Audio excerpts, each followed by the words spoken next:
Hello friends, bits and bytes fishing adventure of Andaman के आज के हमारे नए एपिसोड में आप सभी का स्वागत है। और आप सोच रहे होंगे कि ये जो वीडियो शूट जो हो रहा है ये घर के अंदर क्यों हो रहा है। बात ऐसा है कि मेरी तबीयत ज़रा ख़राब है तो मैं फिशिंग करने अभी जा नहीं रहा हूँ कुछ दिनों से। लेकिन आप लोगों का प्यार बहुत मिला है, जिस तरीके से आप लोगों ने हमारे वीडियोज़ को लाइक किया है, सब्सक्राइब किया है चैनल को, और हमारे वीडियोज़ को शेयर करें हैं और कमेंट्स बहुत अच्छे अच्छे करें हैं।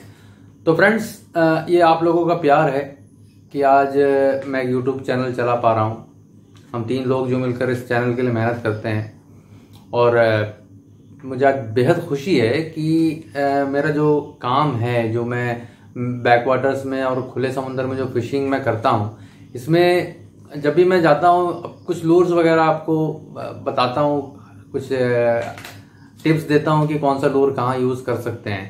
पहली बार 2 टैकल स्टोर से लूर्स मिले हैं टेस्टिंग के लिए। बहुत खुशी की बात है मेरे लिए, ये आप लोगों का प्यार है। और सबसे पहले मैं शुक्रिया अदा करना चाहूँगा इब्राहिम फिशिंग टैकल के अनीस जी का, जिन्होंने 2 सॉफ्ट लूर्स मुझे भेजे हैं। ये एक दो स्टोम का सॉफ्ट लूर्स है, बहुत ही कमाल का है। ये 2 सॉफ्ट लूर्स हैं और मैं यही बोलूँगा कि अनीस जी ने हमारे ऊपर जो यकीन दिलाया है, विश्वास दिया है, उस पर हम खरे उतरने की कोशिश ज़रूर करेंगे। वैसे ही विनायक फिशिंग टैकल की तरफ से 2 सॉफ्ट लूर्स उनके द्वारा भेजा गया है, यूज़ो का, जो मार्केट में नया है, यूज़ो का सॉफ्ट लूर्स, इसको हम टेस्ट करेंगे। तो उन दोनों टैकल स्टोर्स का बहुत बहुत शुक्रिया। तो फ्रेंड्स, आज आप सोच रहे होंगे कि मैं सिर्फ लूर्स के लिए आया हूँ, लूर्स दिखाने के लिए आया हूँ। नहीं, ऐसा नहीं है। आज का जो हमारा एपिसोड है, ये अब तक मैंने जो यूट्यूब वगैरह में सर्च किया है, बहुत जगह पर मैंने सर्च किया है, लेकिन वहाँ पर ये जानकारी नहीं दी जाती है, नहीं मिलती है, हमें प्राप्त नहीं होता है जानकारी। तो ये जानकारी ये है कि आज हम बहुत से फिशरमैन कम्युनिटी है, बहुत से एंगलर्स हैं, कमर्शियल फिशिंग होता है, तो एक अवेयरनेस के लिए प्रोग्राम है ये आज का। ये हमारा जो ये वीडियो हम बना रहे हैं यूट्यूब के लिए, आप लोगों के लिए, बिगिनर्स के लिए और प्रो एंगलर्स के लिए। और ये बनाने का मकसद ये है कि फिशिंग जब आप करते हो तो उसमें अवेयरनेस होना बहुत ज़रूरी है। वो अवेयरनेस क्रिएट करने के लिए एक छोटा सा एक कोशिश है मेरा। तो फ्रेंड्स, आज हम बात करने जा रहे हैं कि जिस प्रकार से अंधाधुन फिशिंग हो रहा है हमारे महासागर से, सागर से, समंदर से, मीठे पानी से, जिस तरीके से अंधाधुन फिशिंग हो रहा है, जिसको हम फ्यूचर फिशिंग के लिए बचा नहीं रहे हैं, हम उसका अंधाधुन शिकार कर रहे हैं। तो हमें ये मालूम होना है कि भारत सरकार और फॉरेस्ट डिपार्टमेंट एक है, फिशरीज की तो अलग बात है, फॉरेस्ट डिपार्टमेंट जो वाइल्ड लाइफ को प्रोटेक्ट करता है, जो डिपार्टमेंट, उन्होंने किन किन फिश को कैच करने में पाबंदी लगाई है। ये बहुत ज़रूरी है, हम सभी को मालूम होना चाहिए इसकी जानकारी।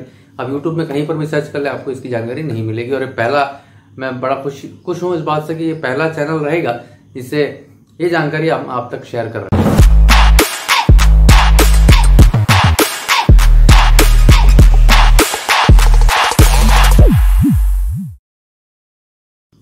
हाँ, मुझे मालूम है कि जब मैं वीडियो बना लूँगा तो कुछ फोटोज़ में मैं स्क्रीन में, आपके स्क्रीन में मैं दिखाऊंगा, तो वो कॉपीराइट एक्ट के अंदर आ ही जाएगा, मुझे मालूम है। और ये जो मकसद है मेरा, इसमें इस चैनल से या इस वीडियो से कुछ पैसे कमाना नहीं। मैं ये बोलता हूँ, मेरी जिम्मेदारी मैं समझता हूँ कि ये जो wild life protection act 1972 schedule 1 part 2A के अंतर्गत जो फिश आता है, उनकी जानकारी आपको पहुंचाना है कि कौन कौन सा फिश है उस लाइन में, कि आपको उसको कैच नहीं करना है। अगर आप वो गुनाह कर लेते हैं, अगर वाइल्ड लाइफ प्रोटेक्शन एक्ट के अंतर्गत आप वाइल्ड लाइफ प्रोटेक्शन एक्ट का उल्लंघन अगर करते हैं, तो आपको 3 साल से लेकर 7 साल या 3 साल से 21 साल, 20 साल कुछ सजा का प्रावधान है। अगर फाइन की बात करें, 10,000 से 1 लाख रुपए तक आप जा सकता है। वो तय करता है वाइल्ड लाइफ प्रोटेक्शन एक्ट का जो इन्वेस्टिगेशन टीम हो, वो तय करता है कि कितना बड़ा नुकसान आपने किया है। तो काफ़ी कुछ मैंने रिसर्च किया है, कुछ बहुत से प्रावधान है, कानून के प्रावधान को मैंने पढ़ा है। तो चलिए कार्यक्रम को शुरू करते हैं। आज का जो हमारा एपिसोड है, मैं उम्मीद करता हूं कि आज का एपिसोड आपको बहुत पसंद आने वाला है और बहुत जानकारी आपको मिलने वाली है कि कौन सा फिश को पकड़े, कौन सा फिश को नहीं पकड़ना है। और अगर आपको आज का हमारा प्रोग्राम अच्छा लगता है, अगर आज का हमारा एपिसोड अच्छा लगता है तो जरूर जरूर हमारे चैनल को लाइक करें और सब्सक्राइब करें, शेयर करें ज्यादा से ज्यादा कि जानकारी सब तक पहुंच सके। तो सबसे पहला जो फिश है वो आता है नंबर 1 में, वो है व्हेल शार्क। नाम आपने सुना होगा, बहुत मर्तबा सुना होगा, बहुत से मूवीज में भी आपने देखा होगा, डिस्कवरी चैनल्स में भी आपने देखे होंगे। तो व्हेल शार्क दुनिया का सबसे, कह सकते हैं एक तरफ से बहुत बड़ा एक मछली है और इसका ग्रेइश ब्लूइश रंग का होता है और शरीर में सफेद चित्तीदार निशानियां होती है। व्हेल शार्क वजन के मामले में 19,000 केजी के आसपास का इसका वजन रहता है और ये व्हेल शार्क जो है हमारे समुद्री जीवन के लिए व्हेल शार्क का समुद्र में रहना बहुत जरूरी है, क्योंकि ये इकोसिस्टम को बनाए रखने में इनकी एक अहम भूमिका है। तो जैसे मैंने आपको कहा कि सजा का जो प्रावधान है बहुत ज्यादा है। अगर आप ये अवेयरनेस आप तक नहीं पहुंचेगा तो शायद आप भी उस गुनाह में शामिल हो सकते हैं जो नहीं करना चाहिए। और खास बात यह है व्हेल शार्क की, ये अगर इसकी लंबाई की हम बात करते हैं तो 18.8 मीटर तक ये लंबा रहता है, यानी कि एक समंदर का एक राजा कह सकते हैं व्हेल शार्क को। तो उसको नहीं पकड़ना है। जो स्क्रीन में आपको फोटोज तस्वीरें इसकी आएगी। और दूसरे नंबर पर आता है जो फिश है वो है नाइफ टूथ शॉफिश। नाइफ टूथ शॉफिश जिसकी लंबाई औसतन 3.5 मीटर के आसपास है और यानी कि 11 फीट तक होता है। ये अपने शिकार को लंबा जो उनका जो हारी नुमा एक तूतन रहता है जिससे वो अपने शिकार को मारकर खाता है। तो ये अगर बात करते हैं तो Indo West Pacific, southern Japan, Papua New Guinea जैसे समुद्री तटों में पाया जाता है और इंडिया में भी है ये, और बहुत ही रेयर स्पीशीज है ये और ये भी बहुत विलुप्त होने के कगार में है। तो हम इसको बचाना बहुत जरूरी है। और तीसरे नंबर पर आता है लॉन्ग नोज्ड शार्क, यानी लंबा नाक वाला शार्क, और इसको हम दूसरे नाम से पहचानते हैं पांडिचेरी शार्क, यानी लॉन्ग नोज शार्क और पांडिचेरी शार्क। ये मीठे पानी खारे पानी दोनों में रहने की क्षमता रखता है। इसकी लंबाई औसतन 1 मीटर तक होता है और इसका मुंह लंबा एवं नुकीला नुमा रहता है और उसकी पहचान करना कभी कभी बहुत मुश्किल हो जाता है। ये खारे पानी में और मीठे पानी दोनों जगहों में ये अपने आप को सरवाइव कर लेता है, यानी कि बहुत ही कमाल का ये मछली है जो कि अपने आप को दोनों खारे पानी में और मीठे पानी दोनों में अपने आप को ये ढाल लेता है, उसके अनुरूप अपने आप को ढाल लेता है। तो इसको पकड़ना भी बहुत गैरकानूनी है। फिशिंग जो करते हैं ये जो मैंने जो मैं फिश बता रहा हूँ, इसकी जो मांग होती है फिश की चमड़े की होती है और इसके जो फिन होते हैं, उनके जो पंख होते हैं उनकी बड़ी मांग है और ये विदेशों में इनकी बहुत बड़ी मांग है। तो इस मांग की वजह से इनका शिकार होता है। तो इसका शिकार करने से एक wild life protection act 1972 schedule 1 part 2A इसको बचाने के लिए दिन रात एक कर रहा है। और तीसरी मछली की अगर हम बात करते हैं, ये है गंगेटिक शार्क। गंगेटिक यानी कि गंगा नदी में पाए जाने वाला शार्क है और यह शार्क भारत की गंगा नदी और बांग्लादेश में जो बहने वाली ब्रह्मपुत्र नदी में ये शार्क पाया जाता है। और कभी कभी बुल शार्क और इस शार्क के बीच में, यानी गंगेटिक शार्क के बीच में फर्क करना आसान रहता नहीं है। तो पहचान करने के लिए आपको जरूरी है कि आप उसको यूट्यूब वगैरह में देखें कि इसके बीच में क्या असमानता है, समानता क्या है और असमानता क्या है। इस बात को बहुत आपको समझना होगा कि अगर आप एक जिम्मेदार एंगलर हैं, एक जिम्मेदार कमर्शियल फिशिंग करते हैं तो।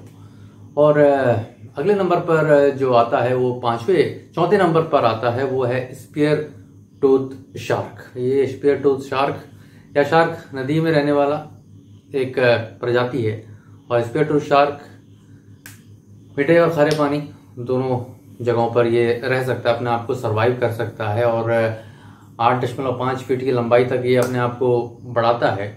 और जिस तरीके से इसके फिन की जो मांग हो रही है विदेशी मार्केट में, तो ये एक तरफ से विलुप्ति की राह में है ये फिश। और हम सबकी जिम्मेदारी है कि ऐसे फिश को बचाना है। जो जो फिश के नाम मैं बताते जा रहा हूँ उसके स्क्रीन में आपको उसकी तस्वीरें आपको ज़रूर मिल रहा होगा, और मुझे ये भी मालूम है कि ये कॉपीराइट एक्ट के अंतर्गत आ ही जाएगा। और अगला जो फिश आता है वो फिश है गंगेस स्टिंगरे। जो स्टिंगरे की प्रजाति है गंगेस स्टिंगरे, और ये रे जो है गंगा नदी जैसा नाम है इनका, गंगेस स्टिंगरे। और स्टिंगरे का प्रजाति जो मीठे पानी में रहता है और इसकी पूंछ की लंबाई इतनी रहती नहीं है, और ये बड़े गहरे पानी में, मीठे पानी में सर्वाइव कर लेता है अपना आप को। और अपने आप को बचाने के लिए जैसा हर एक स्टिंगरे अपने पूंछ में जो लगा हुआ जो जहरीला जो कांटा है उससे अपने आप की हिफाजत करता है, और ये गहरे पानी में अपने आप को भालू या रेत के अंदर अपने आप को छुपाता है। तो ये जो स्टिंगरे है गंगेस स्टिंगरे, ये भी विलुप्ति की कगार में है। और बात हम करते हैं अगले नंबर वाली जो फिश की, वो है फ्रेश वाटर शॉफिश। फ्रेश वाटर शॉफिश ये भी हमारे ग्रीन शॉफिश जैसे ही प्रजाति का है, शॉफिश है, यानी कि ये देखने में आपको शरीर इनका कुछ कुछ शार्क जैसा लगेगा, लेकिन इसका जो नथुना है, इसका जो हारीनुमा जो नथुना है, ये बड़ा धारदार होता है। जिसमें जैसे आप कंघी देखते हो ना, कंघी में जैसे दांत लगे हुए रहते हैं, इसमें भी कुछ ऐसे ही पैटर्न में दांत बना हुआ रहता है, और अपने शिकार को बड़ी तेजी से आकर हमला करके अपने शिकार को मारता है और फिर खाता है उसको। तो फ्रेंड्स, मुझे मालूम है अब तक आपने वीडियो देख रहे होंगे और आपको अच्छा लग रहा होगा, तो जरूर मैं चाहूंगा कि आप जरूर चैनल को सब्सक्राइब करें। जब चैनल सब्सक्राइब करेंगे तब मुझे मोटिवेशन मिलता रहेगा और आपको कुछ ऐसे वीडियोस में बनाता रहूंगा लगातार। तो फ्रेंड्स, अब जो बारी है वो 7वें नंबर वाली फिश की है। वो 7वें नंबर में अगर कोई फिश की अगर हम बात करते हैं, वो है ग्रीन सॉफिश। सॉफिश यानी हारीनुमा, जिसका मुंह है या जबड़ा है या नथुना है वो हारीनुमा है, तो उसको नाम ही यूं ही पड़ा है। तो ग्रीन सॉफिश ये ट्रॉपिकल और सब ट्रॉपिकल नदियों में पाया जाता है, और इनका भी विदेशी सरजमी में बहुत मांग है इनके अंगों का। तो ये भी विलुप्ति की कगार में है, और ऐसे फिश जो है कभी कभार नेट वगैरह में फंस जाता है। इसका नथुना इतना खास है कि नथुने की वजह से अपने आप को ये बहुत मर्तबा नेट वगैरह में उलझा देता है, और उसके वजह से इसकी जान चली जाती है। तो ये भी विलुप्ति के कगार में है फिश जो। तो फ्रेंड्स, अगला जो नाम है जो फिश का जो कि विलुप्ति के कगार में है, वो है जायंट गिटार फिश। तकरीबन इसकी लंबाई जो है 10 फीट के आसपास, यानी 3 मीटर के आसपास इसकी लंबाई पहुंचती है। और ये फिश बड़ा कमाल का है, और कमाल की बात ये है कि ये फिश देखने में, अगर शरीर में अगर फिन्स वगैरह देखेंगे तो आपको लगेगा कि क्या ये शार्क है। नहीं, शार्क नहीं है, गिटार फिश। शरीर में कुछ फिन वगैरह ऐसे नजर आएगा कि आपको गिटार फिश जो स्क्रीन में आपको नजर आएगा। और ये फिश की विदेशी सरजमी में बहुत मांग है।